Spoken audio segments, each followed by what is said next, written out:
ఈ వీడియోలో మనము ప్రత్యేక కోణాలైన 0 డిగ్రీలు మరియు 90 డిగ్రీల వద్ద త్రికోణమితీయ నిష్పత్తులను తెలుసుకుందాం. Trigonometric ratios of special angles 0 and 90. ఇక్కడ చూడండి, ఏసీ అనే ఒక రేఖాఖండం ఉంది. దీని పొడవును మనం r అనుకుందాం. ఈ ఏసీ రేఖాఖండము ఏబి అనే కిరణంతో ఒక కోణాన్ని చేస్తుంది ఏ వద్ద. దీన్ని మనం తీటా అనుకున్నట్లయితే ఇక్కడ చూడండి, బి నుంచి సికు మధ్య గల దూరం ఏమవుతుంది? ఎత్తు అవుతుంది. అయితే ఇక్కడ మనం గమనించినట్లయితే ఏబిసి అనేది ఒక లంబకోణ త్రిభుజాన్ని ఏర్పరిచాయి. బి వద్ద లంబకోణం ఏర్పడింది కాబట్టి. అయితే ఇప్పుడు మనం తీటా పరంగా చూసుకున్నప్పుడు ఈ త్రిభుజంలోని ఎదుటి భుజం ఏమవుతుంది? బీసీ అనేది ఎదుటి భుజం అవుతుంది. మరి ఆసన్న భుజం ఏమవుతుంది? ఏబి అనేది ఆసన్న భుజం అవుతుంది. అలాగే ఏసీ అనేది ఏమవుతుంది? కర్ణము అవుతుంది. అయితే ఇప్పుడు మనము ఈ త్రిభుజంలోని మనము ఏసీని కొంచెము ఏబి వైపుగా తీసుకొచ్చాము అనుకోండి. అప్పుడు ఏమవుతుంది? బి అనేది మనకు కుడివైపుకు జరిగి అలాగే బీసీ మధ్య దూరం అనేది తగ్గుతుంది. అలాగే ఏ వద్ద ఉన్న కోణం కూడా ఏమవుతుంది? తగ్గుతుంది. ఇప్పుడు మనము ఏసీని ఏబి వైపుగా మరింత దగ్గరగా తీసుకొచ్చాము అనుకోండి. అప్పుడు ఏమవుతుంది? మళ్ళీ బి అనేది మరికొంచెం కుడివైపుకు జరుగుతుంది. అలాగే బి నుంచి సికి మధ్య గల దూరాన్ని చూడండి, ఇంకొంచెం తగ్గిపోయింది. అలాగే ఏ వద్ద ఉన్న కోణం కూడా బాగా తగ్గింది. ఇప్పుడు మనము ఏసీని ఏబికు బాగా దగ్గరగా అంటే పూర్తిగా ఈ విధంగా తీసుకొద్దాం. అప్పుడు ఏమవుతుంది? బి నుంచి సికు అసలు ఎటువంటి దూరము లేదు. అలాగే ఏ వద్ద ఉన్న కోణం ఏమైంది? 0 అయిపోయింది. అంటే ఏ వద్ద ఎటువంటి కోణము ఏర్పడటం లేదు. అంటే ఇప్పుడు మనము ఏ వద్ద ఉన్న కోణం అనేది 0 డిగ్రీలు అయింది అనుకోండి. అప్పుడు ఏమవుతుంది? బీసీ అనేది 0 అవుతుంది. అలాగే ఏసీ అనేది ఏమవుతుంది? పూర్తిగా ఏబికు సమానం అవుతుంది. ఇక్కడ మనకు ఏసీ అనేది r అనుకున్నాం కాబట్టి ఏబి కూడా ఏమవుతుంది? అప్పుడు r అవుతుంది. ఇప్పుడు మనము ఏ వద్ద కోణము 0 డిగ్రీలు అయినప్పుడు త్రికోణమితీయ నిష్పత్తులను కనుగొందాం. ముందుగా సైన్ ఏను కనుగొందాం. సైన్ ఏకు సూత్రం ఏమిటి? ఎదుటి భుజము బై కర్ణము.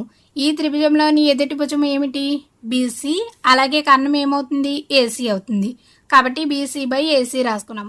మనం ఇక్కడ 0 డిగ్రీల వద్ద కనుక్కుంటున్నాం కాబట్టి సైన్ 0గా రాసుకోవచ్చు. ఏ వద్ద ఉన్న కోణం 0 అయినప్పుడు మనకు బీసీ ఏమవుతుంది? 0 అయింది. ఏసీ ఏమైంది? ఏసీ అనేది r అయింది. కాబట్టి 0/rగా రాసుకోవచ్చు. 0/r అంటే ఏమవుతుంది? 0నే అవుతుంది. అంటే సైన్ 0 ఎంత వచ్చింది? మనకు 0 వచ్చింది. ఇప్పుడు మనం కాస్ ఏని కనుక్కుందాం. కాస్ ఏకు సూత్రం ఏమవుతుంది? ఆసన్న భుజము బై కర్ణము.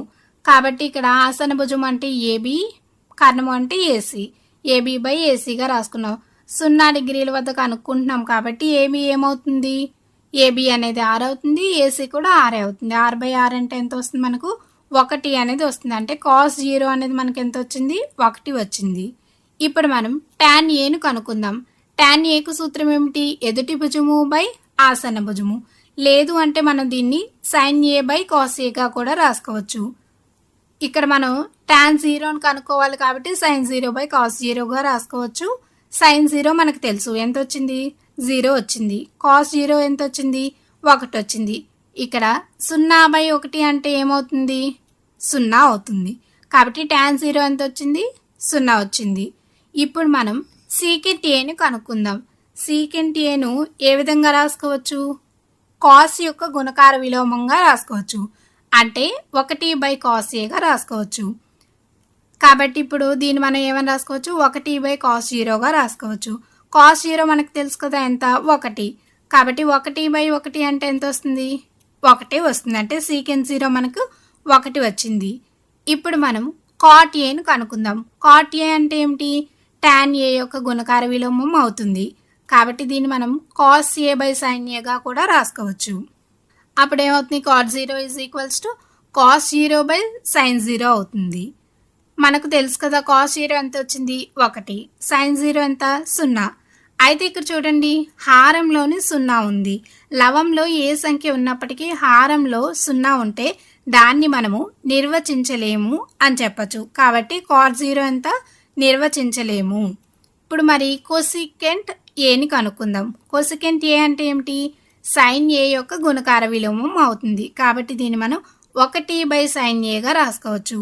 అప్పుడు ఏమవుతుంది? 1/sin 0 అవుతుంది. sin 0 మనకు తెలుసు కదా ఎంత? 0. కాబట్టి ఇక్కడ కొసికెంట్ 0 ఏమైంది? 1/0 వచ్చింది. ఇక్కడ కూడా మనకు హారంలో ఏమొచ్చింది? 0 అనేది వచ్చింది. కాబట్టి దీన్ని కూడా మనం నిర్వచించలేము అని చెప్పచ్చు.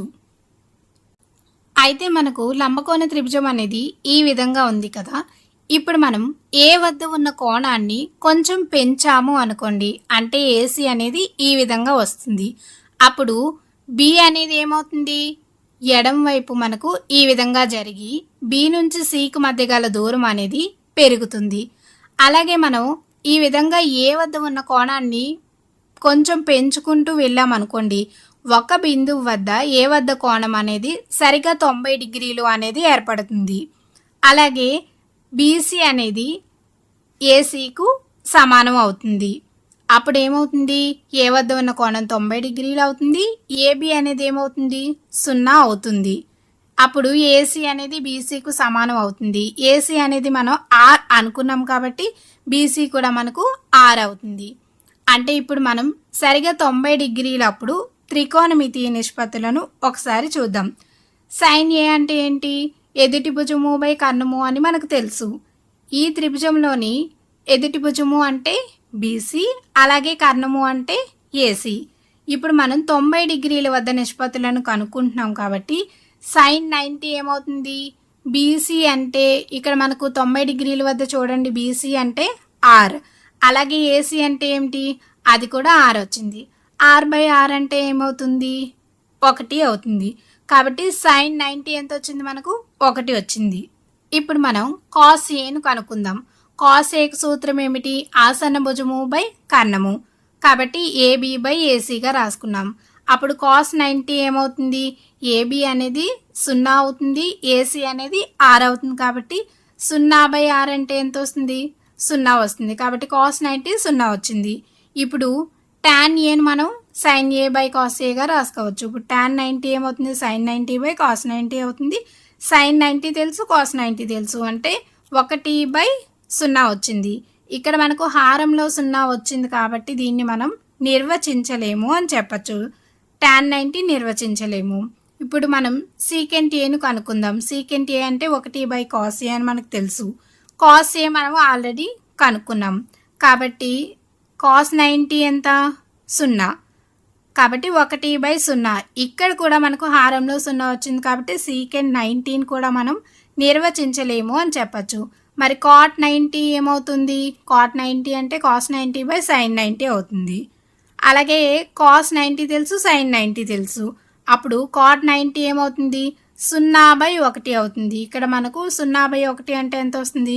0 అవుతుంది. అంటే కాట్ 90 మనకు 0 వచ్చింది. ఇప్పుడు మనం కొసికెంట్ ఏని కనుక్కుందాం. కొసికెంట్ ఏ అంటే ఏమిటి? సైన్ ఏ యొక్క గుణకార విలోమం. కాబట్టి ఇక్కడ కొసికెంట్ 90 ఏమవుతుంది? 1/sin 90 అవుతుంది. మనకు sin 90 తెలుసు ఎంత? 1. ఇక్కడ 1/1 అంటే ఎంత వస్తుంది? 1 వస్తుంది. కాబట్టి కొసికెంట్ 90 ఎంత వచ్చింది? 1 వచ్చింది. ఇక్కడ చూడండి, ఈ వీడియోలో మనం 0 డిగ్రీలు మరియు 90 డిగ్రీల వద్ద త్రికోణమితీయ నిష్పత్తులను కనుక్కున్నాం. కానీ ఇప్పుడు ఈ పట్టికలో చూడండి, అన్ని డిగ్రీలు అంటే 0 డిగ్రీలు మరియు 30, 45, 60, 90 మొత్తం అన్ని డిగ్రీల వద్ద మనకు త్రికోణమితీయ నిష్పత్తులు అనేవి ఇక్కడ ఉన్నాయి. ఒకసారి వీటిని చూడండి.